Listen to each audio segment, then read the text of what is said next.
Hello everyone, আজকে চলে এসেছি বিদায় থেকে বধূবরণ এই নতুন একটি ব্লগ নিয়ে। তো প্রথমেই যেটা দেখতে পাচ্ছ, আমাদের বাড়িতে সিঁড়ি ধরে পুরো লোকজন, আত্মীয়রাই সবাই বসেছিল। হ্যাঁ, তো তারপরে যেটা হয়, এই ভিডিওটার না কোনো ক্যাপশন দেওয়া যায়, না কোনো বলা যায় কিছু। তোমরা দেখেই বুঝতে পারো যেরকম সবার হয়। তো সেটাই, প্রত্যেকটা মেয়ের জীবনেই এই দিনটা আসে, তো আগে আর পরে। তো সেটাও আমারও এসেছিলো। হ্যাঁ, তো যাই হোক, দেখতে থাকো পুরো ব্লগটা। হ্যাঁ, এখানে প্রথমে তো মা আশীর্বাদ করে নিল, তারপরে বাবা আশীর্বাদ করলো, তারপরে ইনি হচ্ছে মেশো আশীর্বাদ করে নিল, তারপরে মাসি হ্যাঁ আশীর্বাদ করে নিল। আর আমি যে মানে আমার মাথায় একটা সেট ছিল যে আমি কাঁদবো না, ঠিক আছে, মানে আমি কাঁদবো না, এটা অনেকেই হয়তো ভাবে, কিন্তু আমি সত্যি সত্যি ভেবেছিলাম আমি জানি আমি কাঁদবো, কিন্তু তখন সিচুয়েশানটা এরকম ছিল যে কিন্তু এরকমও হয়েছে, আমাকে যে সাজাতে এসেছিলো দেবাশিস, ওকে আমি যে বলবো আমাকে ওয়াটারপ্রুফ মেকআপটা কিন্তু আজকে অন্তত করিস, ভুলে গেছি বলতে, মানে নিজের ওপর খুব কনফিডেন্স ছিল। এবার ও যখন আমাকে সাজায়, সেই দিনের একটা ইনসিডেন্ট বলি, ও যখন আমাকে সাজায়, তো সেদিন সাজতে ছিলাম, প্রথম সাজছিলাম, তারপরে যখন ও ব্লেন্ড করতেই আছে আর আমার চোখ দিয়ে জল বেরোচ্ছে, আমি ভেবেছিলাম মানে ওইটা ঠিক ওই কান্না না, যে একটা হাউমাউ করে কান্না, ওই কান্না না, একটা চাপা কান্না, ঠিক আছে। এবার তো ও কিছু বলছে না, ও জানে ও যদি কিছু বলেও তখন আমার আরও কান্না আসবে।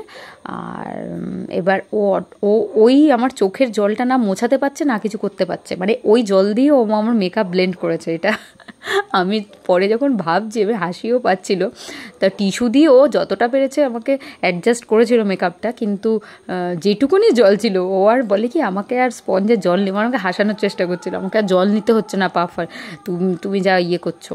তো যাই হোক, সেটাই আর কি, মানে ওইটা আর কি, ওই কাঁদছিলাম আর মানে কেঁদে দিয়েছিলাম, যে এই কান্নাটা হয়তো চিৎকার করে না বা কিছু না, কিন্তু একটা চাপা কান্না ছিলই, যেহেতু আমার মাথার মধ্যে সেট ছিল আমি কাঁদবো না, কারণ আমি কাঁদলে আমার মা বাবা দাদা সবাই আর কি কাঁদবে। আর তো এই টাইমটা চলে আসে কিছু, তো এটা ইয়ে হয় না। তো এখানে সবার আশীর্বাদ পর্ব, তারপরে হয়ে যাওয়ার পরে যা যা নিয়ম থাকে সব হওয়ার পরে গাড়িতে উঠে পড়েছিলাম। আর ওর এত ফোন আসছিলো, কেননা ওর বন্ধুরা সেদিন আর কি বিরিয়ানি রান্না করছিল ওদের বাড়িতে, তো সেই জন্য ওকে ছাড়া কোনো কিছুই পসিবল ছিল না, মানে ওই ওখানে সব ছিল, এইবার মানে ডিপেন্ড আর কি সবাই ওর ওপরেই ছিল, সব কিছু ওই সামলাচ্ছিল, তো সেজন্য ওর খুব সেদিন স্ট্রেস হয়ে গেছিলো। তো এরপরে আমি ওদের বাড়িতে এই যে ঢুকে পড়েছি। তো আমাকে যে বধূবরণ করার জন্য সব কিছু প্ল্যান ছিল, সে নেই এখন আমাদের মাঝখানে, কিন্তু চেয়েছিলাম আমরা দুজনেই যে তার ফটোটা, জানি সে নেই, কিন্তু কী আর করা যাবে, কোনো কিছুই থেমে থাকে না, সেরকম থামেনি কোনো কিছুই, কম সময়ের মধ্যে দিয়ে যেটুকুনি করা গেছে করা হয়েছে। আর কি বলতো না, একটা কথা আছে, যখন যা হয় মঙ্গলের জন্য, এটা আমি শুনে এসেছি, তখনও অনেকের মুখে শুনেছি, হ্যাঁ, মানে ওই সিচুয়েশানে, কিন্তু এই এমন একটা জিনিস যেটা আমি আমার লাইফে এখনও অবধি দেখলাম, যেটা আমি মানতে পারবো না যে যখন যা হয় ভালোর জন্য হয় বা মঙ্গলের জন্য হয় বা কোনো কারণের জন্য হয়, এটার আমি কোনো কারণ খুঁজে পাইনি। মানুষটা যে নেই জানি, যেখানেই আছে সে তার ছেলেকে আমাকে অবশ্যই আশীর্বাদ করবে, সারা জীবন করবে। তো যাই হোক, এখানে সবাই একে একে পরপর আশীর্বাদ করে নিচ্ছিল, যারা যারা ছিল, পিসিরা, মামিরা, ভিক্ষামা, তারপরে আরও অনেকে যারা ছিল আর কি আশীর্বাদ করে নিচ্ছিল। এখানে পাড়ার অনেকে ছিল, আত্মীয়রা ছিল, আমার বাড়ির থেকে দাদার বন্ধু, আমার ভাইরা, কাকার ছেলেরা, আমার মামার ছেলে, তারপরে আমার দিদি মানে মাসির মেয়ে, তারপরে দিদির ননদ, আমার আর এক বোন, অনেকে গেছিলো ভাই বোনরা ওখানে, কারণ রাত্রেবেলা সবাই ওখানে খাওয়া দাওয়া করেছে, ওই সৌমেন বলেছিল, তাই আয়োজন হয়েছিল ওখানেই খাওয়া দাওয়ার। ওই যে তোমাদের বললাম ওর বন্ধুরা বিরিয়ানি রান্না করেছিল, তো ওখানেই ও বলেছিল খেয়ে নিতে ভাই বোনদের, তাই সবাই ওখানেই খাওয়া দাওয়া হয়েছে। আর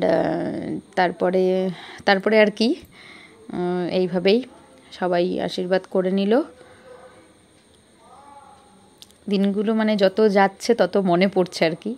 আর তো যার যার বাড়িতে যেরকম নিয়ম, তো ওদের বাড়ির যা যা নিয়ম ছিল সেই নিয়মটা করানো হয়েছিল। তারপরে মানে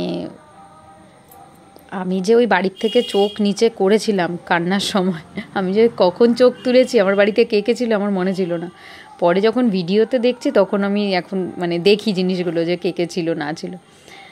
তারপরে তো ওই চাল ভরতে বলছিল যাতে আওয়াজ না হয়, ওই নিয়ে সবাই হাসাহাসি করছিল। তো এই আর কি,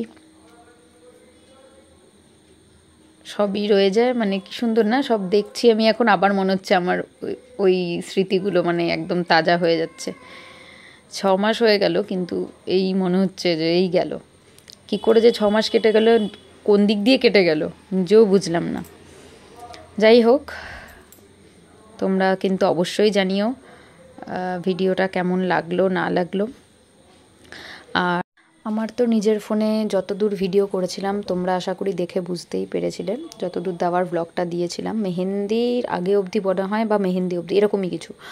আর এগুলো সবই ক্যামেরা দাদারা করে দিয়েছে আমাকে, ব্লগে ছেড়েছি সেগুলোই। তো এরপরে টোটাল ভিডিওটাও আমি ছাড়বো, যেটা ওরা দেবে ফাইনালি। তো জানিও ভিডিওটা কেমন লাগলো। এখানেই শেষ করছি, দেখা হবে নেক্সট ভিডিওতে।